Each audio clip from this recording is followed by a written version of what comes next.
First of all, I want to give the glory to the man upstairs. It was an outstanding performance by the football team. We asked them to do something that was drastic and extremely different, and you can't pull that off without belief.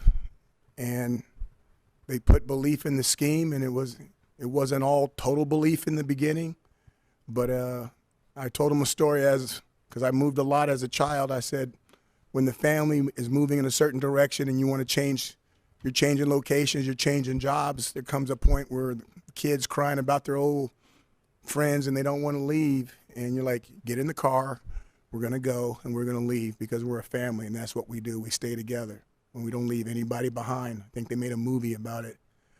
But they all got on board and we moved in the same direction, and even though we were behind at halftime, there wasn't a doubt in anyone's eye. They still believed, and it was really nice to give them something like that before they graduate, before they move on to run the companies they're going to run, play professional football, or be leaders in their communities and leaders in their home as fathers. So it was good, and it's a feel-good feeling, and the team is back to 5-5. And they're one game away from bowl eligibility. And these young men, I hope, as coaches and players, we can find a way to give them an opportunity to do something that hasn't been done for 20 years around here, and that's back-to-back bowl games with the same head football coach. And I really want that to happen for them. We got to still work. It doesn't mean just because we wish it that it will happen, but I hope the man upstairs grant these young men that opportunity. Questions? We'll start in front with Emily. Dino, as you kind of alluded, a very quirky night on offense for you guys. You guys had to do a lot of things you normally wouldn't if you had a fully healthy quarterback. I guess just when in the course of this week did you realize that that was going to have to be the game plan? Like, when was Garrett kind of ruled limited for the week? You know, it was not, the plan was not based off of Garrett's availability. The plan was based off of we want to be more physical. We've played the game. There's a lot of ways to win a football game. There's a lot of ways to lose a football game. And we've played the game through the air.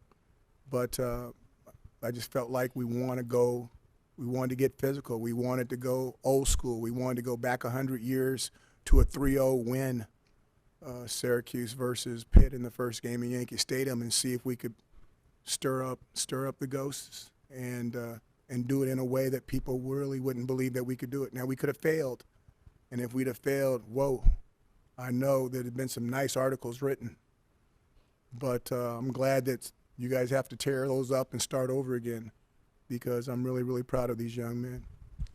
Valari has been one of the most outspoken about some of this team's struggles and how hard going through these past couple weeks has also been one of the hardest workers, I think, that we've seen on the field, and that certainly showed through tonight. Was there a moment this week where you really saw him step up and kind of take the reins that led you to believe he could have this performance? You know, I'm not going to completely answer your question. I'm going to go another way, and you can ask it again afterwards. I think when you look inside Garrett Schrader's chest and you pull out his heart, and you look at Dan Valari and you pull out his heart, and then you look at LaQuint Allen and you pull out his heart, and you get those three hearts and you put them together, you have a hell of a beat. And I just feel like that those guys, the way they play the game and the way they inspire others, the way they play the game, if you just give it to them enough, even if you're denied an opportunity to win, if you're going to go down, that's the way you want to go down, because you just feel those are the type of people that you want to rally behind. Henry? Coach, you talked about just being more physical. You got to say a little louder. You just talked about earlier just about wanting Syracuse to be more physical. Was that just because like you saw Pitt and how they were as an opponent and that need to be physical more, or was it just in general? I just felt like in this game is so different than any other game, is that when you go in it and you come out of it, as iron sharpens iron, one man sharpens another. There's a toughness to this game. And you can win football games throwing the ball around. We've done it. You can do it. You can do it a lot of ways. But there's something about running the football that is what football is all about. And don't get me wrong, winning is that way too. And if you look up my record, I probably run it just as much as I throw it and throw it just as much as I run it. But when you're lost, when you're struggling, you know, sometimes whether you win or lose is not the case. You just want to be in the fight. And we just felt like, you know, like I said, if it doesn't work, it wasn't going to be pretty in here. But, you know, thanks to the man upstairs, it worked out our way this time. I'll go right next to Wyatt next. Coach, did you expect Dan Villari to have as many quarterback snaps as he did coming into this game? Yes. And what did you see from the other rushers in terms of physicality? I know Villari was super, you know, just head down rushing. What do you see from LeQuinn and from Schrader? I saw the same thing. Everyone, all those guys have their own style. You saw a play on LeQuinn. I think we call it a forearm flipper, but he hit a guy with a flipper over on their sidelines and then continued driving through his legs. Think about how many times he had the ball, and watch this. I'm talking about LeQuinn Allen again, and he didn't go down. And they had to blow the whistle, and he's still churning his knees. And then you got to remember, I mean, Garrett Schrader is a quarterback, yet he's out there 2.0ing it and doing whatever he can for his teammates because he wears that C on his chest to help them try to find a way I know to win one game. I know Villari had that play sheet on his hand. Was that kind of, you know, did he just have to get used to the offense and calling those plays and knowing what to do in that position? That was a very difficult thing, and that was something that, you know, a lot of people would say, why do you want to do that? Which is probably the article that would have been written if it didn't work. But, you know, I can't tell you that. Me and Dan had a lot of conversations, and he believed and I believed he could. Can you pass the mic right in front of you, that front row right there? Thank you. Just to kind of follow up on Dan, you had him in the backfield a lot. Is that because of the changes that you made, or is that something you guys normally do? No, it was because of the changes that we made. The one thing you can't do is you can't ask somebody to carry the entire burden. That's a heck of a load when you've got 11 guys targeting you every single snap. You have to divide it. You have to let everyone share the load so the load can be carried. And but those three guys did a nice job. Christian in front. Coach, 11 months ago, LeQuinn made his first start for Syracuse here on this field. Since then, how has he evolved both on and off the field? Well, you know, all the adversity off the field, you know all about that and the way it was handled.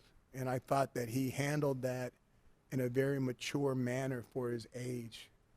And I thought that his growth during that period, and then I'm going to use a word that a lot of young people, I'm not quite sure they learn the definition of until way, way down the road, but how patient he was with the system and faith that he had that things would turn out right. That adversity off the football field sharpens a young man, and it changes him. You know, it changes him into something else. And I think he's changed into something. He was good before, but I think he's changed into something that's really dynamite now.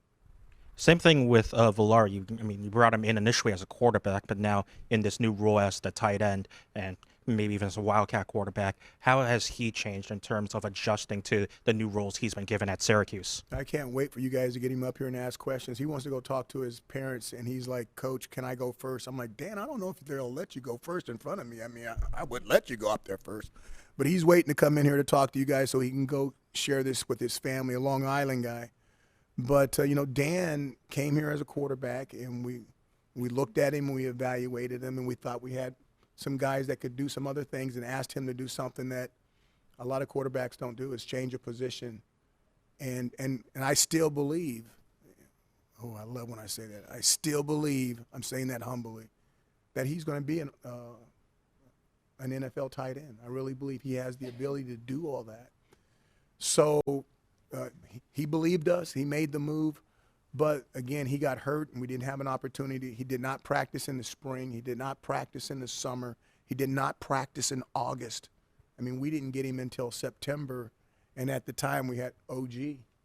So we thought he was good. I believed he was good. I had faith that he was good, but he hadn't done it on the field. So this has been a slow growth.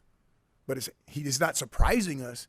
It's just that we had to wait until we saw it on the field, because you just can't make that move on a football team unless the other family members, the other brothers see what we always thought we had. And now everybody's on board. On that note, to get the guys to their families, we're going to take two more. We're going to go second row middle and then end with Emily in front for Coach. Hey, Coach, congratulations on the win. When did your team, I guess, believe that this kind of Pop Warner, Frank Broyles, Veer type offense would work this week? And do you think they even know, like, Pop Warner and Frank Broyles? You're tickling me because you're saying all this stuff, and all the young people are like, what are you talking about? And I'm sitting there going, how do you know that? This is big time. Former Veer quarterback. There's no confusion. There's no filter between us. You're right on top of it. Again, it was a big conversation with the team. Then it was a big conversation with the offense. And then, because they didn't know. And then when Tuesday, when we're starting to put it in and they're starting to see it for the first time, it's kind of like, But by Wednesday, they started to say, hey, this could really work. But by the time we got on that plane, I would like to think everybody was on board. And the first drive helped. But like I said, at halftime, I still really believe that there wasn't a doubting eye in the room. We were going to go out there and do what we did. Really quick, quick follow-up. What terminology do you use to have Garrett Schrader, the Z receiver, do a backflip? We're going to have to add that terminology into our playbook, because as far as I know, we don't have that terminology. So when I see GS, which is what I like to call him, I will definitely ask what signal he got that made him want to do the cartwheel. I haven't even seen it, because I was totally locked in on what the five guys were doing up there with the offensive line, because that was the key part of the offense. But I hear it's gone, what's my word my daughters say, viral? Is that the correct word? Correct. Okay, so I've heard it's gone viral, so I guess I'll get to see it when I get done here. And one question to Emily to end it. Speaking of Schrader, I just wanted to clarify, did he practice all this week? Because I know he hadn't practiced last week. You and your practice questions all the time. It's fair. I want to know how much he was practicing this week. I would say that he practiced at least more than half the week. I will take that. All right. All right. Thanks, guys. We'll get to the players here in a second.